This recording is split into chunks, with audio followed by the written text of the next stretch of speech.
संभल में 24 नवंबर को हिंसा के पीछे 22 नवंबर यानी जुम्मे के दिन जो कुछ हुआ था वो एक अहम वजह थी। 22 नवंबर को जुम्मे की नमाज के बाद भड़काऊ भाषण दिया गया।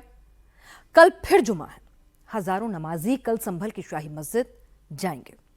माहौल खराब ना हो इसलिए संभल पुलिस इसकी तैयारी में जुट गई है। संभल में 24 नवंबर को पुलिस जल्दी हालात अगर काबू नहीं करती तो मौत का आंकड़ा 4 से कहीं ज्यादा हो जाता। दरअसल वहां दंगई सिर्फ पत्थर लेकर नहीं आए थे। पुलिस की छापेमारी में एक ऐसा सबूत मिला है जो चौंका कर रख देगा।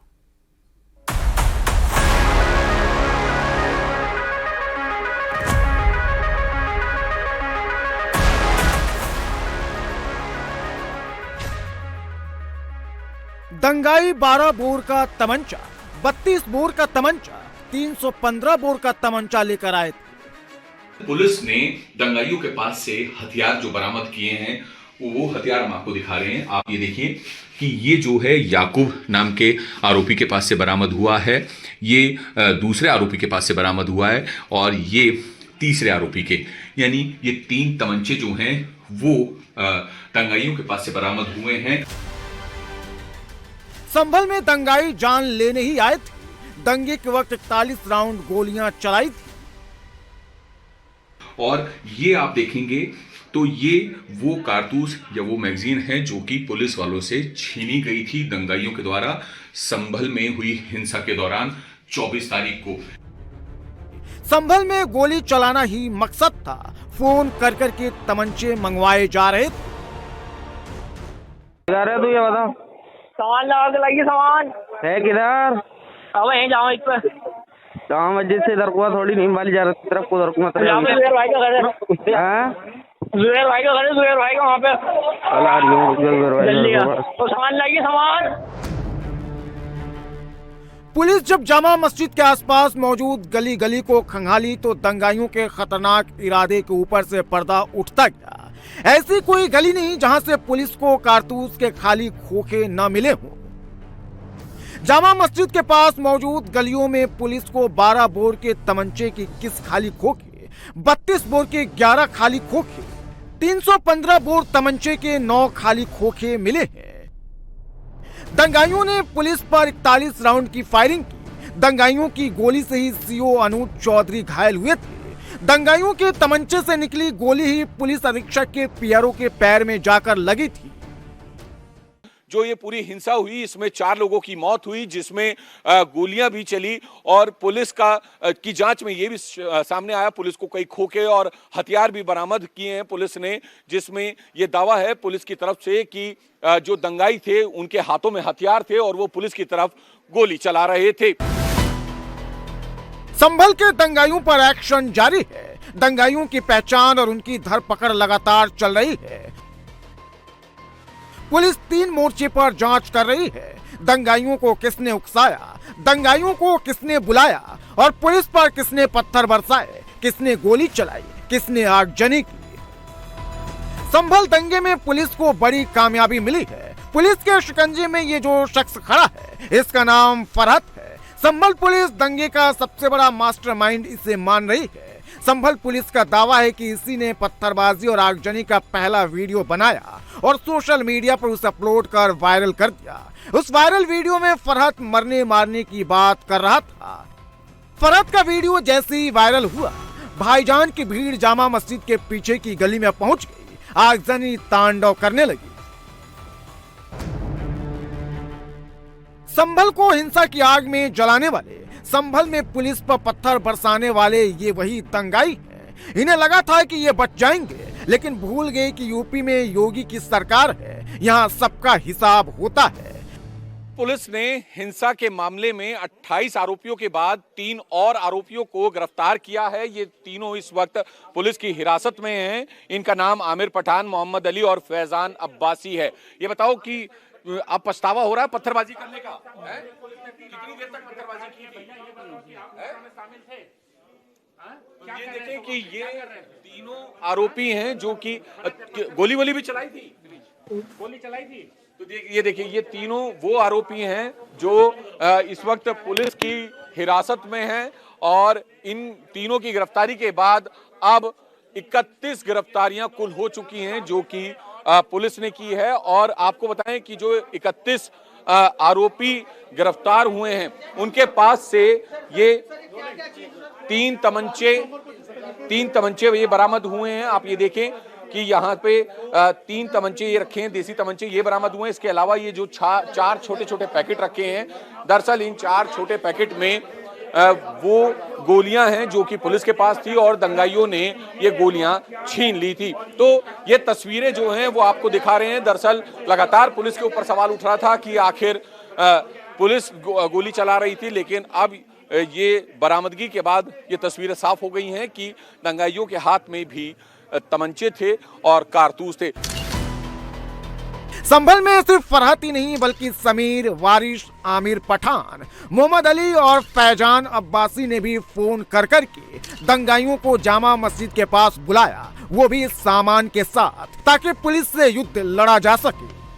हेलो अरे सुभान भाई, ऐसा है अपने मोहल्ले से जित्तो को लेके आयशा को लेके आया हो जामा मस्जिद पे। अच्छा भाई। हाँ, दोबारा मामला बिगड़ गया, तमाम पब्लिक ही पब्लिक है। अच्छा। हाँ, किधर है तू ये बता? सामान लगा के लाइए, सामान है किधर? अब यहीं जाओ इस पे। जामा मस्जिद से इधर को थोड़ी नहीं वाली जा रही तरफ को, उधर को मत यहाँ पे जुबैर भाई का घर है। जुबैर भाई का घर है, जुबैर भाई का वहाँ पे। जल्दी आ, तो सामान लाइए, सामान। अब यूपी में सामान किसे कहते हैं? दंगाई फोन कर जामा मस्जिद के पास किस सामान को मंगा रहे थे वो भी जान लीजिए। अब पुलिस ने 28 लोगों को गिरफ्तार कर चुकी है अब तक, और उनमें से एक समीर नाम का शख्स भी है जिसके पास से पुलिस को उसका फोन बरामद हुआ। फोन जो है फोरेंसिक लैब में जांच के लिए भेजा गया, तो उसमें से एक कॉल रिकॉर्डिंग का ऑडियो क्लिप जो संभल पुलिस है उसके हाथ लगा है, जिसमें समीर वारिस नाम के एक शख्स के साथ बात करता हुआ दिखाई दे रहा है। और उस ऑडियो क्लिप में समीर वारिस नाम के शख्स को कह रहा है कि यहां पर बवाल हो गया है, माहौल बिगड़ गया है दोबारा शाही जामा मस्जिद के पीछे, तो जामा मस्जिद के पास आ और सामान लेता हुआ आइयो। इस दरअसल पश्चिमी उत्तर प्रदेश में या फिर कहें कि संभल इलाके की बेल्ट में सामान देसी कट्टे को कहा जाता है, यानी कि देसी कट्टा अपने साथ लाने के लिए कह रहा है। दरअसल जो ये पूरी हिंसा हुई इसमें 4 लोगों की मौत हुई, जिसमें गोलियां भी चली, और पुलिस की जांच में ये भी सामने आया पुलिस को कई खोखे और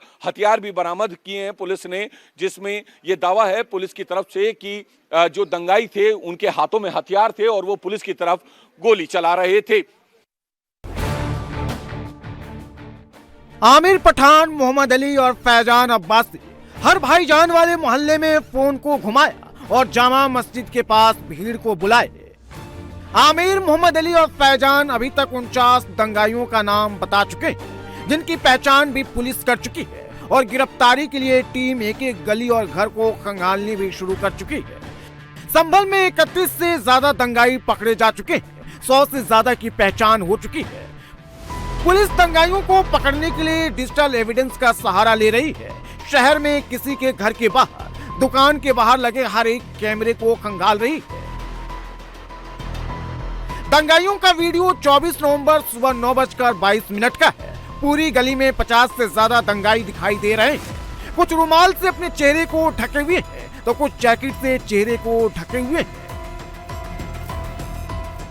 यह वीडियो शाही जामा मस्जिद के ठीक पीछे वाली गली की है। सीसीटीवी को गौर से देखिए, जहां दंगाइयों की भीड़ इकट्ठी है वहां पर धुएं का गुबार उठ रहा है। ये तस्वीर उस समय की है जब पुलिस वालों की कार और बाइक को दंगाइयों ने आग के हवाले कर दिया था। आगजनी के बाद दंगाई गली में ईंट के बड़े बड़े टुकड़े उठा रहे हैं, ताकि अगर पुलिस इसके बाद भी एक्शन ले तो पत्थरों की बारिश कर उन्हें पीछे धकेल दे। अब दंगाइयों का दूसरा वीडियो देख लीजिए। ये वीडियो जामा मस्जिद के पास मौजूद दूसरी गली की है। पुलिस और दंगाइयों के बीच एक राउंड की झड़प हो चुकी है, जिसकी गवाही काली रंग की शर्ट से अपना मुंह ढककर लंगड़ाता हुआ ये दंगाई दे रहा है। पत्थरबाजी के बाद दंगाइयों को पुलिस भगाने के लिए आगे बढ़ती है, लेकिन दंगाई पत्थर उठाने के लिए भागते हैं और फिर वापस लौटकर पुलिस की टीम पर पत्थरबाजी शुरू कर देते हैं। इस भीड़ में कुछ दंगाई पथराव कर रहे हैं तो कुछ उनका हौसला अफजाई कर रहे हैं। 24 नवंबर को संभल में जो हुआ उसकी तैयारी 22 नवंबर को ही कर दी गई थी। संभल हिंसा 22 नवंबर को भड़काऊ बयानबाजी के बाद हुई। 19 नवंबर को मस्जिद का सर्वे का काम पूरा हो चुका था, लेकिन अपनी ताकत दिखाने के लिए भाईजान ने 22 नवंबर को शक्ति प्रदर्शन किया। जिस मस्जिद में 2,500 से 3,000 लोग नमाज पढ़ने आते थे, 22 नवंबर को 7,000 से ज्यादा लोग पहुंचे। मैं तमाम अपने मुस्लिम भाइयों से ये गुजारिश करता हूँ कि पूरा कौन होकर मीडिया होकर अपनी अपनी दुकानें खोलें, अपने अपने काम पर जाएं, कोई किसी तरह की परेशानी नहीं है।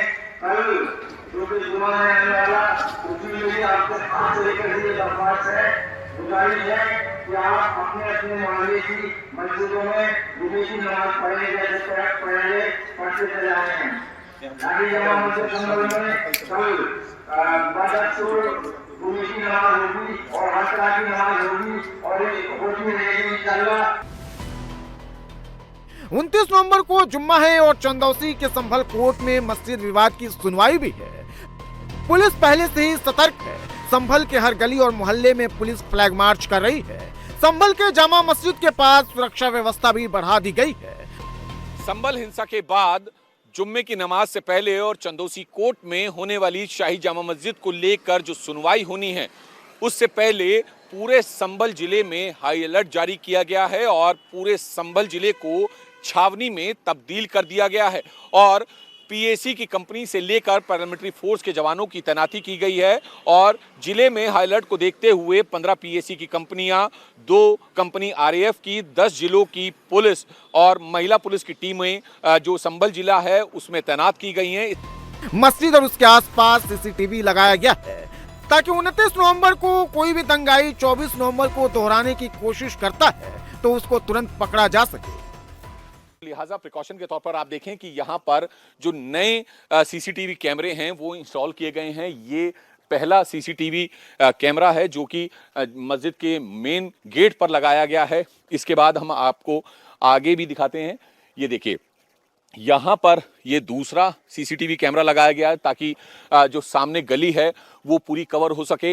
इसके बाद ये जो मस्जिद के सामने ग्राउंड है, इस ग्राउंड को पूरा कवर करने के लिए ये तीसरा सीसीटीवी कैमरा नया इंस्टॉल किया गया है। इसके साथ ही मैं आपको एक और कैमरा दिखाता हूँ। वो देखिए, कैमरा पर्सन चंद्रभान को कहूँगा वो तस्वीर दिखाए उस कैमरे की कि बिल्कुल जो सामने मस्जिद के ग्राउंड है, ग्राउंड के ठीक सामने जो घर बने हुए हैं उनकी घरों की दीवार पर एक नया कैमरा लगाया गया है। दरअसल इस कैमरे से जो मस्जिद के बिल्कुल सामने का यानी कि बैक साइड से जो गली आती है उसका पूरा विजुअल जो है इसमें रिकॉर्ड होगा, क्योंकि इसी गली से जो है दंगाई दंगा कर रहे थे, हिंसा भड़का रहे थे और इसके अलावा एक कैमरा यहाँ पर और लगाया गया है। तो टोटल ये 5 कैमरे अभी तक यहाँ पर लगाए जा चुके हैं ताकि पूरा जो है 360 डिग्री पर जो है मस्जिद को कवर किया जा सके। सिर्फ संभल मस्जिद ही नहीं, 24 नवंबर को दंगाई जहां जहां इकट्ठा हुए थे, जिन जिन रास्तों से दंगाई मस्जिद तक पहुंचे थे, उन सभी गलियों और रास्तों पर सीसीटीवी लगाया जा चुका है ताकि दंगाइयों की एक एक हरकत पर 24 घंटे लाइव मॉनिटरिंग की जा सके। मस्जिद के बाहर ठीक उस जगह मौजूद हैं जहां पर रविवार को हिंसा भड़की थी और अब शुक्रवार की नमाज और शुक्रवार को जो कोर्ट में शाही जामा मस्जिद को लेकर सुनवाई होनी है, उससे पहले जामा मस्जिद के चारों तरफ इसी तरह से सीसीटीवी कैमरे जो है वो जिला प्रशासन इंस्टॉल कर रहा है। तमाम जगह कैमरे लगाए जा रहे हैं ताकि दोबारा से अगर कोई भी उपद्रवी माहौल बिगाड़ने की कोशिश करे तो एक एक का चेहरा इन सीसीटीवी कैमरे में कैद है। क्या नाम भाई आपका? मेरा नाम धर्मवीर। ये बताइए कौन लगवा रहा है ये कैमरे? ये प्रशासन की तरफ से लग रहे हैं। कितने कैमरे लगाए जा रहे हैं? कैमरे लगाए जा रहे हैं 20 कैमरे। 20 कैमरे जी। तो क्यों? 10 साइट हैं। 10 साइट हैं जी। जामा मस्जिद के आसपास ही लगाए जा रहे हैं जी। तो ये वही जगह है जहाँ पे दंगा वंगा हुआ था? जी जी भैया। जी भैया। तो इसका कंट्रोल कहाँ पर होगा? कोतवाली में कंट्रोल होगा। पूरा कंट्रोल कोतवाली में होगा? जी जी। 24 नवंबर को संभल में जो कुछ भी हुआ, गाड़ियां जलाई गई, सीसीटीवी कैमरे तोड़े गए, प्राइवेट और सरकारी संपत्तियों को नुकसान पहुंचाया गया, पुलिस वालों पर हमला किया गया, मैगजीन छीनी गई, गोलियां छीनी गई, टीयर गैस से भरे बॉक्स को दंगाइयों ने छीना, सबकी लिस्ट तैयार हो गई है।